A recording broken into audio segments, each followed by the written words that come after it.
Here at the Institute for Chocolate Studies, we like to bill ourselves as Princeton's only student-run bean-to-bar chocolate factory. The club started this past fall, sort of as a spin-out of a senior project that I did in high school. I just read about chocolate, made chocolate, and ate chocolate. And at the end I gave a presentation. And so after that, I knew how to make chocolate, and I'd been making chocolate with my family and my neighbors. And so I took it here and found a whole group of friends, and we were all willing to put in some time and make chocolate here. First step in the chocolate making process is we get the beans, we buy them, and they come to us having just fermented outside in Venezuela for like 3 weeks. So the first process is roasting to kill off all of the nasty bacteria that might have been growing there, and then also to give them their flavor. The learning process mostly includes figuring out the right temperature at which beans reach their ideal flavor, and it's a bit complicated because it varies depending on where the beans actually come from.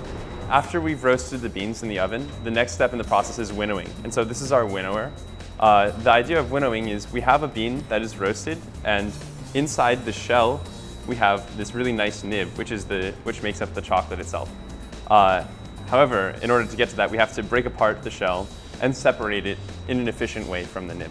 Here we have a grinder. This crushes each bean into sort of a mix of shell and nib, and then it falls down this chute.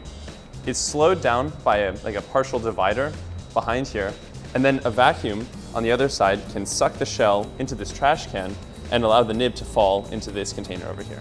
The grinding process is where we take the crushed nibs and we finally grind them into what will finally become the actual chocolate bar.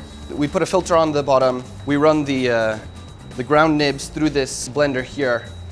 We run it through a few times, and finally we get this liquid chocolate, which we can then temper into bars. This is the final preparatory stage before we actually make the chocolate bars. And in addition, when we add sugar at this stage, and the sugar itself is fairly coarse. So before we make the bar, we have to really make sure that it becomes very smooth. And so in this machine, there's 2 sets of granite wheels and a granite bottom. And the chocolate is basically pressed between the wheels and the bottom. And over the course of 10 to 12 hours, this becomes a really, really smooth liquid. The whole idea of tempering is just to get the chocolate to crystallize properly. We have to get it from the syringes into the molds very quickly because the chocolate will cool down, get gummy, and then it's impossible to work with, and it usually doesn't cool well after that. Princeton students aren't content to just come in and make chocolate the same way every weekend. We're always looking for a way to improve it, make the process more efficient, come up with new ways of doing things, just try something out. And so every weekend we try something new. I feel like we've never had the same process twice. And that's just allowed us to relentlessly improve our process and always do better.